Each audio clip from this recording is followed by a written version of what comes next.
Hey listeners, it's Jana. Welcome back to Grief Out Loud. Almost exactly 2 years ago, we took a risk and put together an episode on grieving for a pet.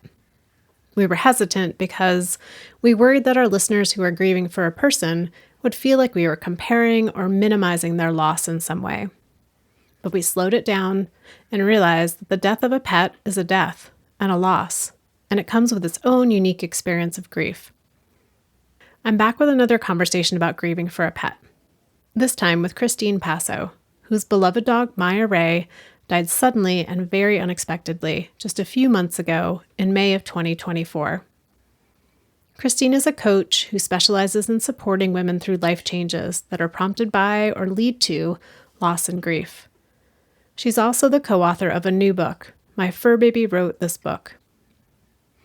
Not to get too personal, but I do a lot of interviews about grief, and for most of them, I'm present, but not emotionally impacted, at least not in the moment. This time, things were different.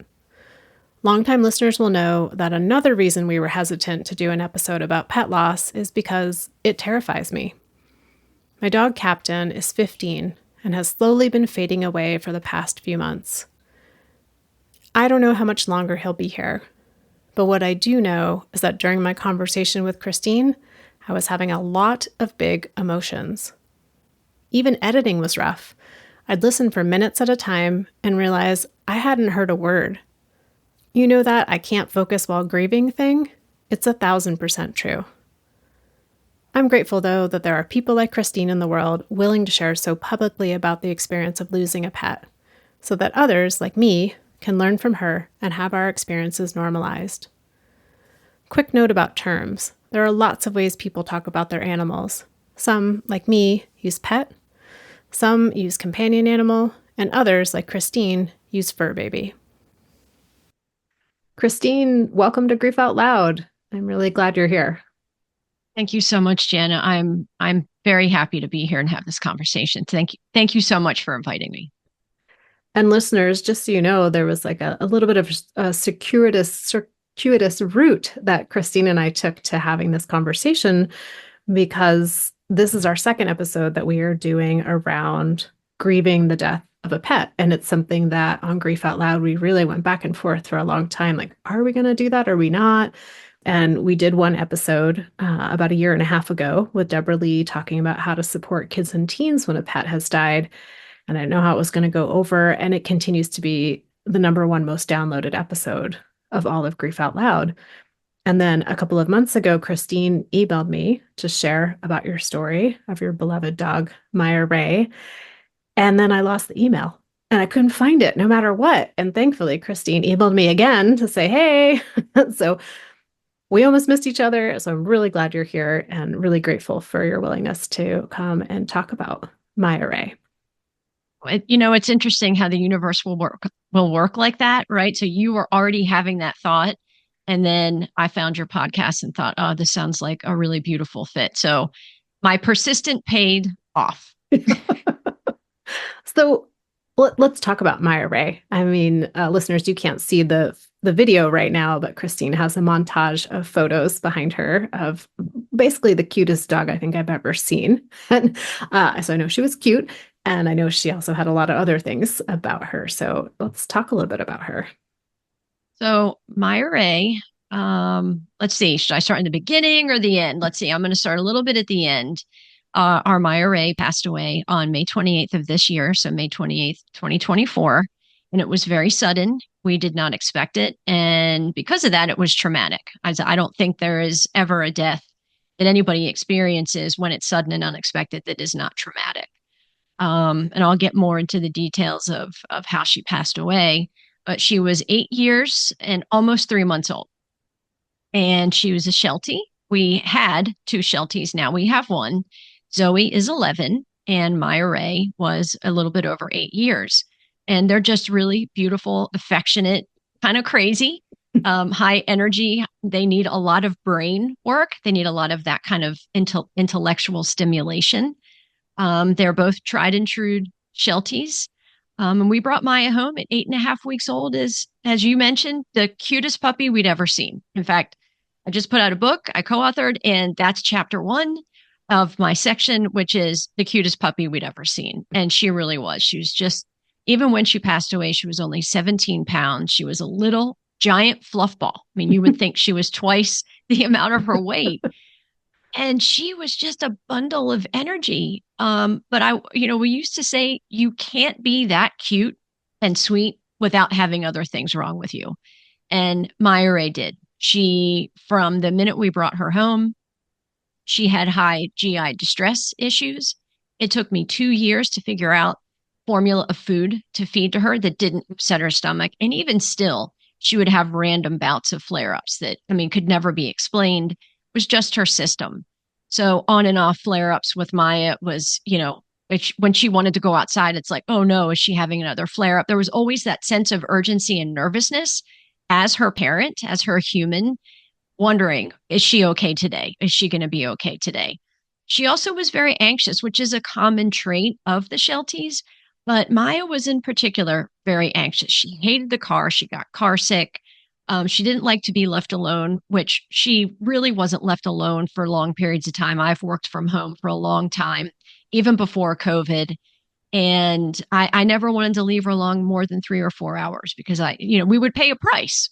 When your dog is anxious and then you come home, she's extremely needy and constantly begging for your attention. But then what was so interesting is the next morning, probably for about 5 hours after we woke up, she was exhausted. It's like she needed to sleep off that emotional anxiety. So she was just a really interesting dog. She ended up with a heart murmur, a very minimal, small, low stage heart murmur. And then a year before she passed away, she also was diagnosed with hypothyroidism. So it's like, anytime something happened with Maya, it was just like, oh my gosh, one more thing for me to worry about. I mean, I would have dreams, Jana, that Maya got out and got lost. And she just wasn't one of those smart dogs that would be like, okay, let me sniff my way back home. She would wander and end up anywhere. And so I'd have these horrible dreams that she got out and that I couldn't find her. I mean, that just is an indicator of how often I worried about her. Mm. A dog like that who requires constant nurturing and attention and care is a dog that is very, very loved because it takes a lot of love to give that kind of care. And, I know a lot of people experience this with other humans that become ill or elderly and require that care. And it changes the dynamic of that relationship that is very difficult to describe, but it just really stretched my heart quite a bit. Maya was just a very, very special dog. And I know sometimes in multi-pet families with multi-humans, one dog is one person's dog and dog might be the other person's dog. I'm sensing that might be a dynamic that was happening in your household. So you're going to be surprised when I tell you the answer to that, which is Maya essentially was soulmates with my partner. And Zoe and I are soulmates. But because Shelties are so connected to their humans, and I mean, really, it's like having that pack is not just about them, it's about their entire family, that they're not settled until the whole family is there. So Zoe follows me around the house and always has. And Maya used to follow my partner around the house. But if all four of us weren't together, neither dog was settled. I mean, it was obvious. When are they coming home? They would watch out the storm door to make sure that, when is somebody coming home? It's like, I don't feel complete. So it was really, really interesting. And I'll tell you, we also learned how connected our dogs were, that in real time in everyday life, I wouldn't have said that they were. They were so much more drawn to us, their parents, their humans, that they didn't play that much. But to witness Zoe's grief, which I'm sure we'll talk about after the fact, has been so devastating and also beautiful at the same time. So you've talked a little bit about the various medical challenges that Maya Ray had, throughout from kind of day one with her and the level of care that you provided and the vigilance that kind of comes with that, the emotional and mental vigilance. And I'm curious, her death, as you mentioned, was really sudden, very unexpected, despite kind of years of dealing with that. So can you talk a bit about like the last day or days with Maya? Sure. So we have a family cabin that's in the Blue Ridge Mountains of Virginia. and it was Memorial Day weekend, and we were there. And normally Maya just loves it up there. I mean, she just loves to explore. The dogs are off leash because it's a really remote mountaintop, and they just love it. And Maya was really tired and not exactly being herself, but she also had had an elbow injury that just wouldn't go away. So we were thinking, well, maybe she's just in a little bit of pain. So, we're not going to force her to do anything if she just wants to sleep. Okay.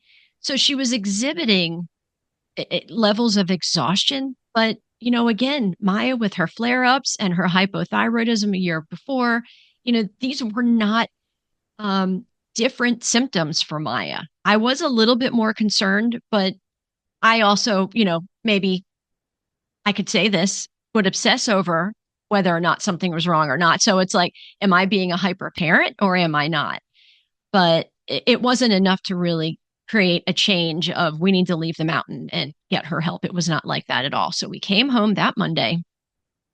Tuesday morning, which is the day that Maya passed away, she was coughing and gagging. And that went on for about an hour. And then she stopped coughing and was really struggling to catch her breath. So it was like she was using her entire body to breathe. Her whole chest would go in and go out. And I thought, okay, well, I don't know what this is. And our vet doesn't open until 8:30. So I'm just going to change my clothes and get her in my car and dial as I go.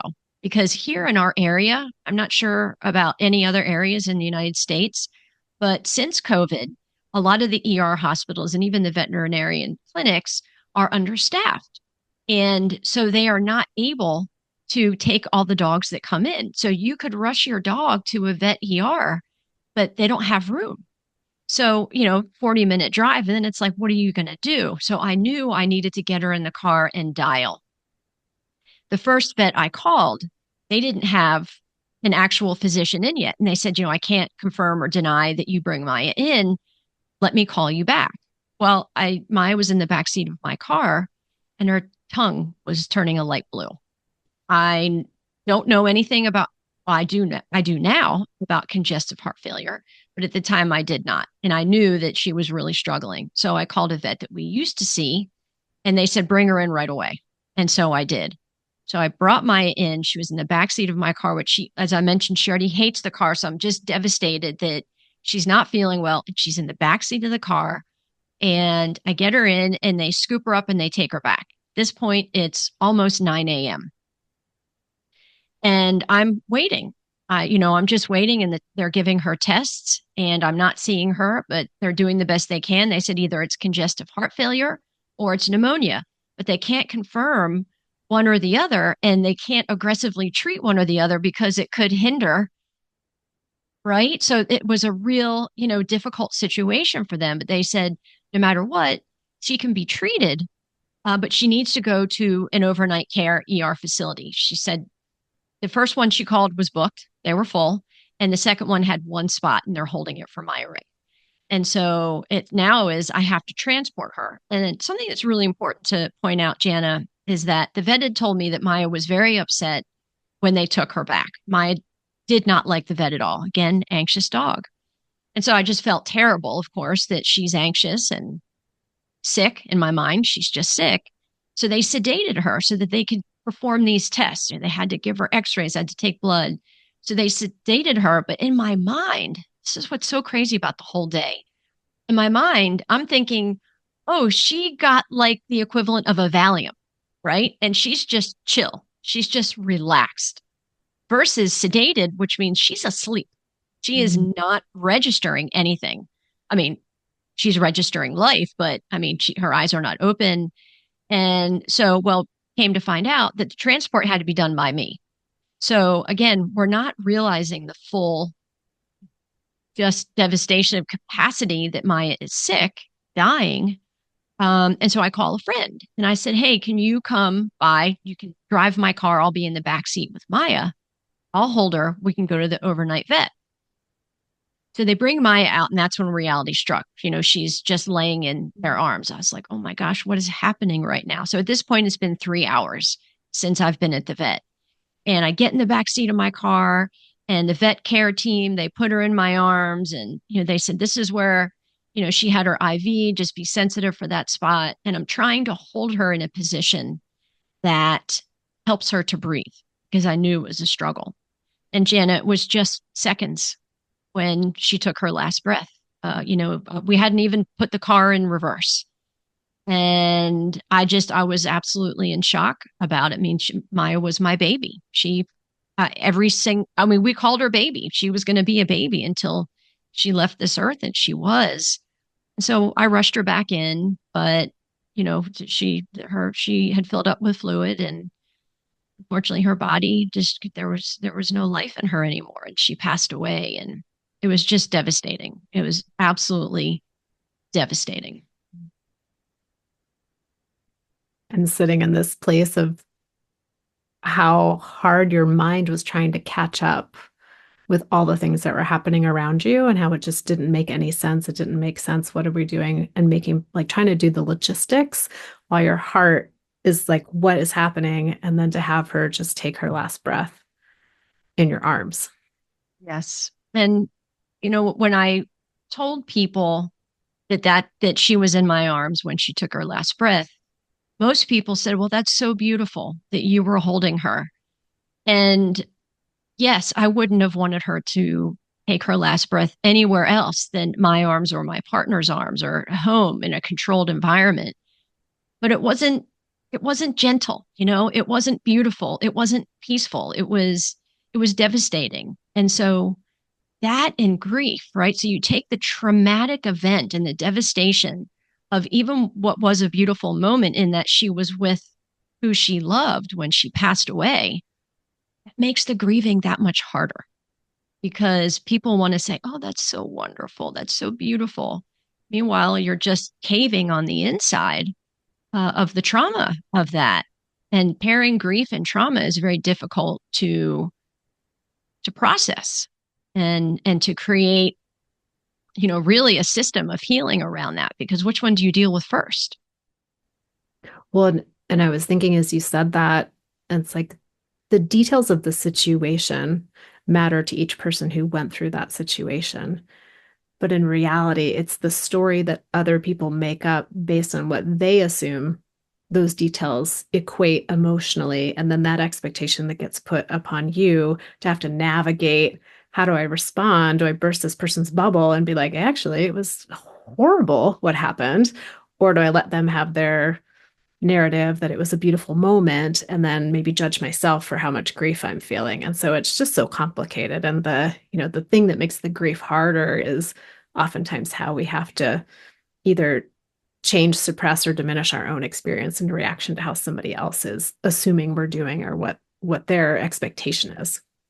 Right. And so much of it, and there's no blame on anybody for this, that we all don't want to see other people suffer. So we are raised to find the positive. We are raised to cheer people up. We are raised to help them see the brighter side of a moment. And so I think that's what our natural reaction is when we hear somebody's going through a hard time. I heard a lot of things such as, "Well, you gave her such a great life. Without you, she wouldn't have led, such a great life," or "She was so lucky to have you." And they need that. People that are supporting need to find something positive to make them feel better because they don't know how to sit with you in the muck. They just don't. And so, again, there's no blame. But for the griever, it's very isolating. It's very neglectful. It creates a response that then the griever says, at least I did, "Yeah, I don't want to share with you because those words actually make me feel worse, even though that's not your intention. And now I kind of feel worse because I have to sit with this on my own." And that's a really, really hard thing for grievers to go through and for me to have gone through.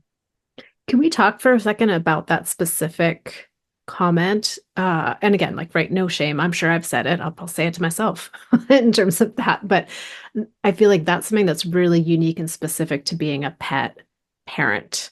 And that most people don't say, if your sibling dies or your parent dies, like, at least you gave them a good life. It's like, well, they had a good life and I was a part of it. But oftentimes people have this assumption, like, you gave that to your pet. So What is your reaction or response internally when you hear those words? Like, at least you gave Maya this amazing life. I mean, on the inside, I'm kind of boxing at the inside of my body, saying and screaming, of course I gave her a great life. I loved her. She was my baby. She was our dog. And not even a dog. She was a fur family member. When we bring our I don't have any kids. So, and even if I did, the love would be just as strong. We give these animals everything, and they never not depend on us. See, that's the thing that I think a lot of people forget about. So when you're raising a child at a certain age, you could have a small refrigerator in your house or a lower cabinet that you leave snacks in. Your child can go get something to drink or something to eat. They can let themselves out. There's certain things, but your dog, your fur animal, your cat, they always depend on you for all of those things, in particular dogs. And so we are 24/7 all the time, needing to think for them, read their mind, and care for them. And that never ends until they pass away. And yes, with humans, there's always love, there's always care. I mean, once you're a parent, you're always a parent, regardless of the age of that 50-year-old child. But there's just something, and there's no comparison because I don't see any benefit in comparing fur baby death to human death to any species whatsoever. There is a sense of loyalty and dependence that never ever goes away, and that creates a very special bond with animals and their humans. It reminds me of when someone is grieving and someone says, "Oh, you're so strong." And they're like, "Well, I'm just surviving. Like, this is what I'm doing. So I don't have a choice about that." And that sort of reaction, where again, it's well intentioned, it just can close down a conversation to learn a little bit more about what that person's actually experiencing. Christine, another thing I'm thinking about is you're with Maya in the back seat of your car. She takes her last breath. You rush her back into the vet. You're with your friend. And then I'm thinking about needing to tell your partner and needing to show or tell Zoe, Maya's sibling dog. How was that experience? So my friend actually told my partner. So when I brought Maya back in, they gave her CPR. And of course it wasn't, she was not responding. And so I asked them to bring her to me. And so I was with Maya and just devastated. I mean, the shock, it just arrives. There's just nothing you could do about it. And so my friend said, let me call Jenny, you be with Maya. Because that's all I wanted to do. I just wanted to be with Maya. And so she shared the news with her, and then she had about a 30-minute drive to me. She was devastated, of course. But when we got home, I actually got home first just by a few minutes after we'd spent a lot of time with Maya. And all Zoe knew is that I left quite quickly with Maya. And now I've come home and I'm alone. And Zoe is very smart. She is very, very aware of her surroundings. And so she's looking for Maya. And I had Maya's collar. And so I'm crying, of course, the beginning of many, many days of crying in shock. And I got down in our usual greeting area. I call it the breezeway. It's essentially between the front door and the TV room. And I'm, kneeling down and hugging her and loving on her. And I said, Maya's not coming home, Zos. She's gone. And of course, Zoe doesn't understand English. She doesn't know human language, but I had her smell Maya's collar. But I think Zoe was more cued in to our emotional response and the scent that we're putting off. Especially Shelties, they have longer snouts. And so their sense of smell is very, very strong. So she knew something was wrong. But I don't think she knew exactly what. And you said that was the first of many days of shock and crying. What do you remember about those first few days and weeks? Really, I call it a grief haze or unconscious neglect, where I'm just going through the motions. Barely. I remember taking a shower the day after. All I did was cry the whole time I was in the shower. You're just all I kept saying was, I can't believe she's gone. She was just here. Like, this doesn't seem real, which is a very common response for people that experience an unexpected death in their lives. And especially with Maya, who was so incredibly full of life. I mean, there's just not enough time for me to really get into all of the ways that Maya just brightened up our lives, but it was unbelievably surreal. And then to watch Zoe really struggle was very difficult. Um, I I didn't eat very much. We actually juiced, so we had just bought a juicer about so many weeks before. That's how we got our nutrition for the first week, was juicing, and it's how we could bond together and just be together. And we were very communicative. My partner and I, we were very communicative. She was off work for a few days, and I couldn't work. There was just no way. So Maya died on a Tuesday. And I remember Saturday morning, we got up and we had breakfast, and I was enjoying my second cup of coffee. And all of a sudden, I just felt unbelievably overwhelmed with emotion. And it put me to sleep. It was so intense. And to me, that was the shock wearing off. That was, even though I was crying the days before and just devastated, this was different. This was that heavy load of realistic grief, although I still hadn't accepted it yet, but it was very powerful. And I just closed my eyes and went to sleep for 3 hours right there in an armchair. Grief is very, very powerful. I had this image of you landing into the grief and your body being like, too much. I gotta Yeah. take a nap. That's exactly what happened. I had no control over it whatsoever. And I remember how incredibly exhausted I was that whole day. Because of course, grief is exhausting. Your body is you're essentially in survival mode. Because you don't know how to live your life at that moment, because every single thing about it is changed, especially with a pet. Like I said, I mean, we got up, I gave her breakfast, we went outside to pick up poop, we wandered in the yard, we went out at 11 again and we played. And I mean, my whole day was built around, especially catering to Maya. And that nurturing need now was gone. And it's very, very difficult to restructure your life in a way that you don't want to, right? Because now everything you're doing it for a different reason. And so trying to rationalize that and come to terms with it at the same time when you're just really out of shock, it's a lot. It's a lot. And it's just, especially with fur baby humans that go through this loss, who have other human friends that don't quite get it. Maybe they don't have pets in their life, or they do, but their bond is different. Because again, we all grieve differently. We all have different relationships that feel differently. Luckily, I was not being dishonored in my grief at that time, but I know a lot of people are, and it just breaks my heart because then they're suffering in silence, and that's heartbreaking in itself. Let's go back to Zoe, because I know you came home. You said, Maya's not coming home. What did you notice in Zoe over the first couple days, the week, month, even now? Yeah. It's such a great question and such an important question. So I think people end up being surprised that the surviving animal is grieving. They think, oh, they're an animal, they're resilient, they'll be fine. But they have just as strong of feelings. And again, no comparison there. So it's interesting. So Zoe had a cat companion the first year of her life. And that cat turned 17 and was sick and needed to be put down. And Zoe, she mourned and grieved after that. She was very sleepy, very tired, lack of energy. And she also ended up with a skin infection, which is really interesting because she also got a skin infection when Maya died. So I wanted to mention that to say that I've seen Zoe, I've witnessed her go through grief, but this was different. So as I mentioned, Maya and Zoe didn't really play together that much. They were so much more into their humans and, hey, you play with me. I want to come snuggle with you.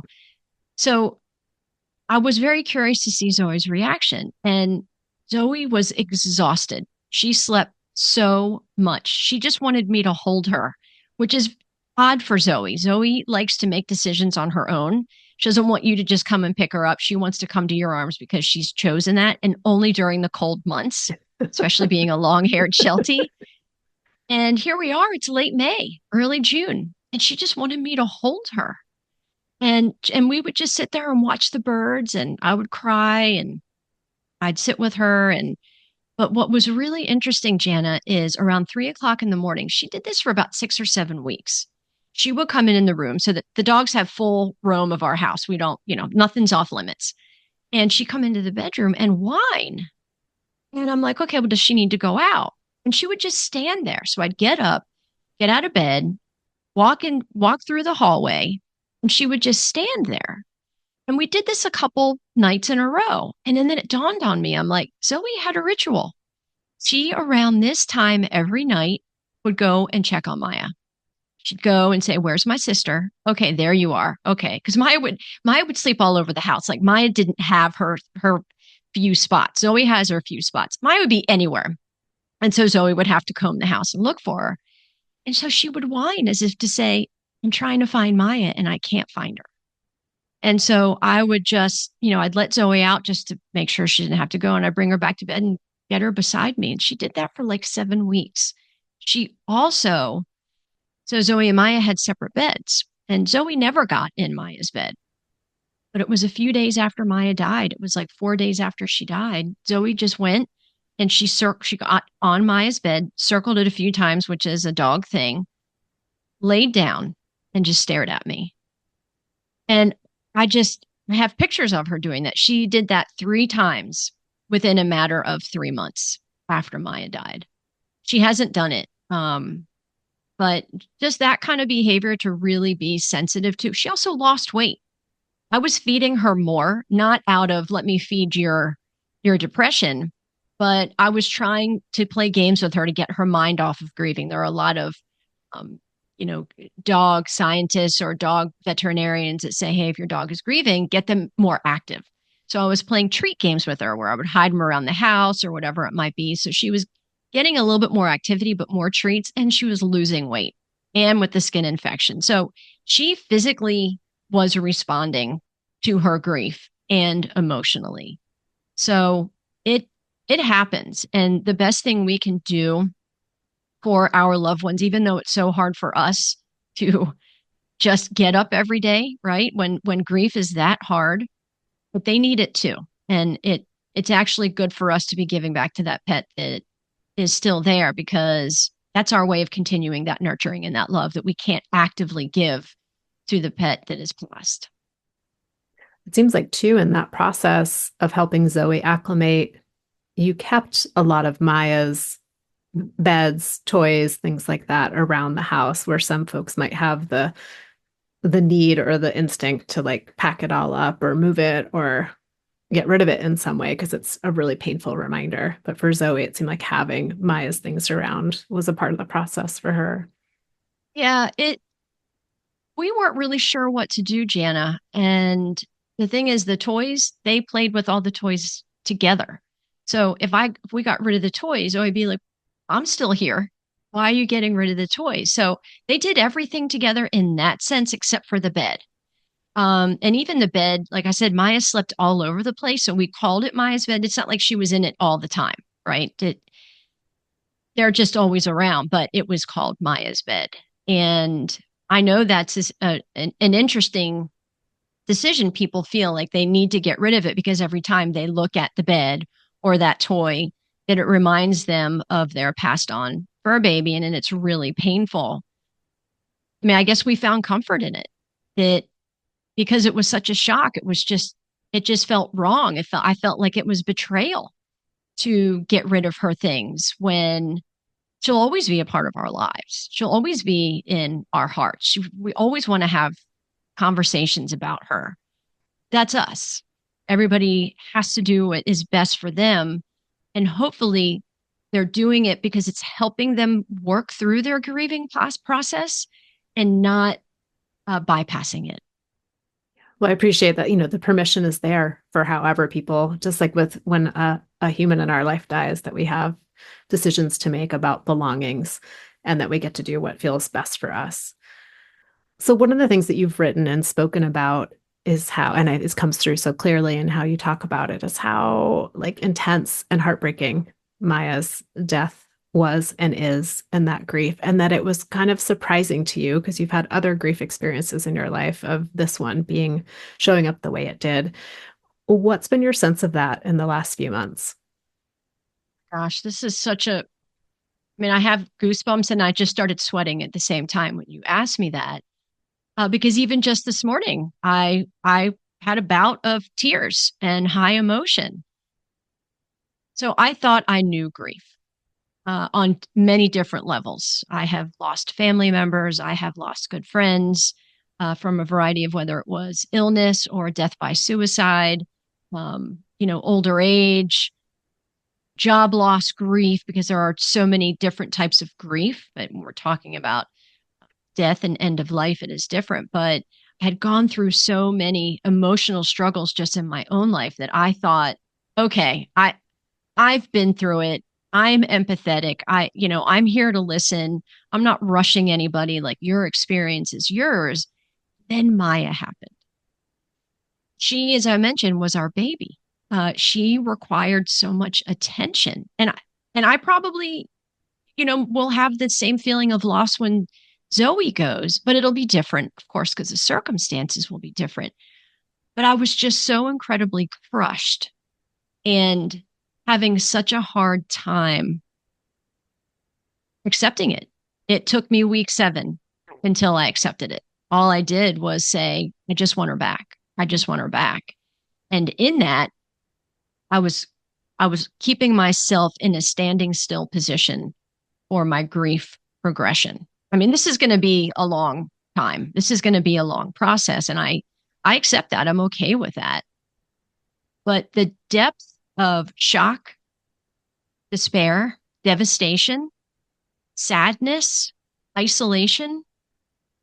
Um, I mean, I'm trying to think of all just like the most gut wrenching, words that I can come up with that describe it, because every single one of them is associated with how I felt and feel. I mean, I'm up and doing my thing. I'm working, I'm a coach. I'm working with my clients, which is, I just love it so much. I mean, that's so helpful to me to be able to help other people.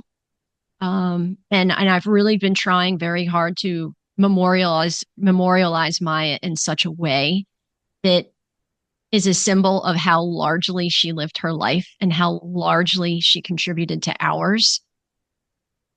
I feel like I'm getting lost in my response a little bit, but I think what happened is I had never let another beating heart into my life the way that I did Maya. I've never had to be such a caretaker, um, and offer so much unconditional love. I'd never been in a position to do that before. And she was the dogs, our fur babies. They're it. They're it. And it just taught me a level of grief that opened my heart to so many others that have grieved this way and continue to grieve this way. So it caught you off guard, maybe the severity, the intensity, the duration of that time period of like, I can't let this be true. I can't let this be true. I just want her back. And it seems like you've also stepped into a place of really advocating for other folks who are grieving when a pet dies to have their experience and to legitimize the intensity of that grief too. Yes, absolutely. The days of, oh, it's just a dog, you can get another one, right? I mean, that's something that a lot of people hear very often. Oh, just fill your heart with another one, everything will be fine. But, we don't substitute love in our lives. We don't do that. We just add on to it. Mm. So Maya Ray, that spot in my heart, and Zoe's spot, that they're not to be substituted.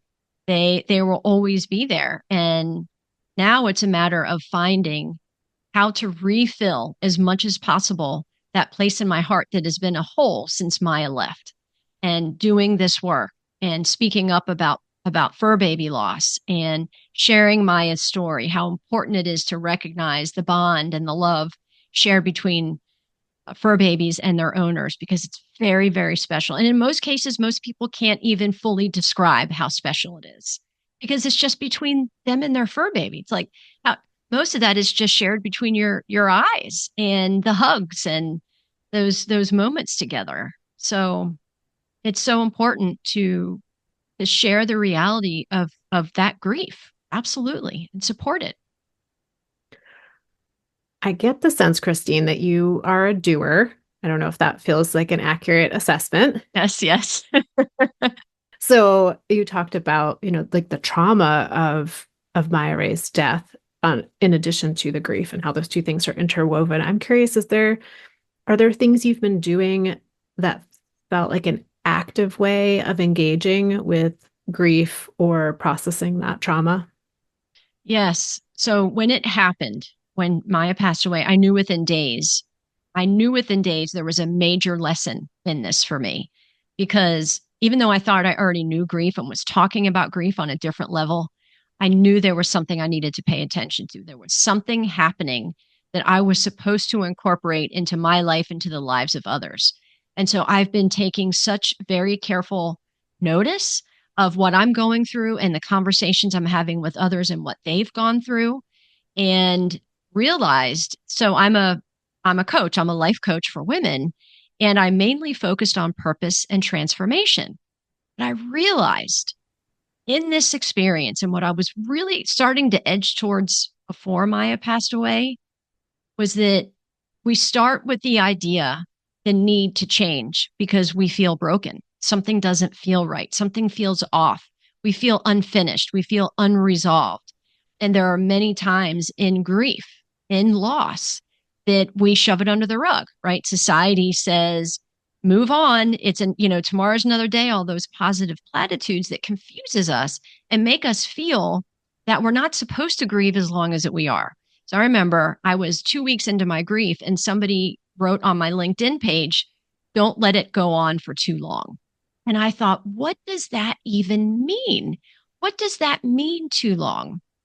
And and I just realized that I wanted people to start and come to me because they're feeling grief. They're feeling like they've been recycling grief. They're in the middle of new grief because grief, when it is walked through, right, and learned from, and when I mean learn from, it means we really truly recognize the impact on us, not just the event.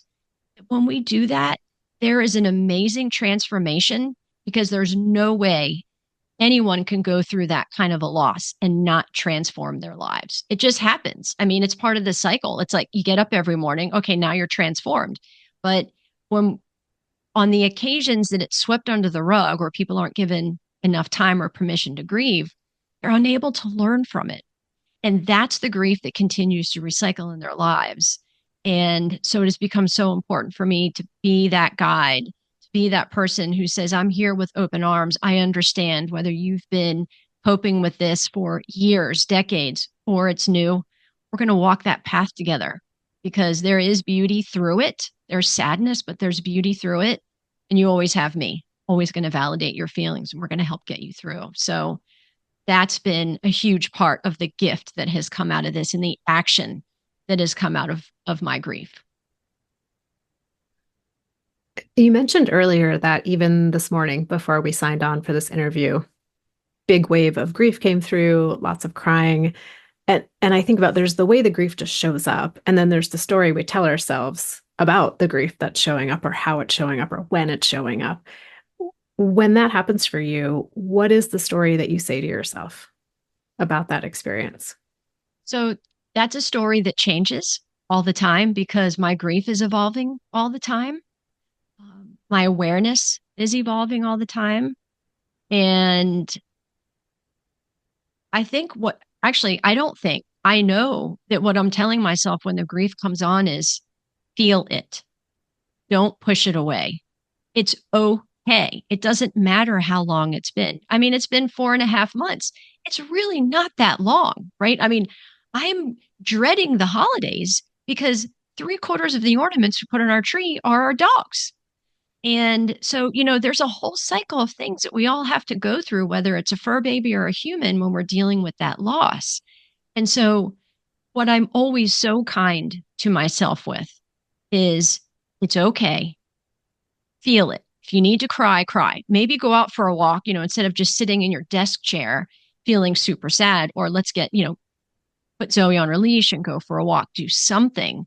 but it has very much affected me physically. I've noticed that I don't have the same as much energy to work out like I used to. But I also, again, am very accepting and forgiving of that, saying this season of grief that I'm in. It's okay.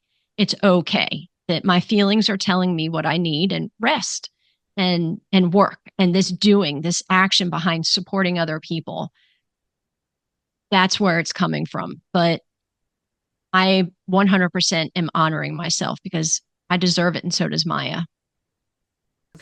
When I'm talking to kids and families who are grieving a person, a human in their life that has died, there's all the daily rituals and routines, but then there's those annual cyclical things like the holidays that you mentioned. And what are you anticipating we're getting into that holiday season now? And what are some things that you think you might do around the memorialization and the honoring of Maya?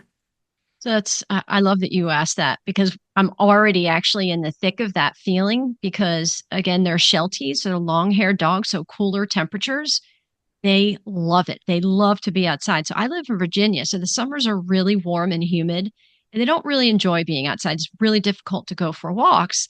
So come fall, the temperatures drop and we'd go for more walks on the weekends because we can be outside with them and then maybe we take them with us when we go to lunch. We can take them out more with us than we can those 4 months of summer.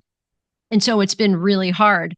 Actually, it's really funny. I used to send my partner a text. So today's a perfect day. I think the high is like 63. It was cool this morning.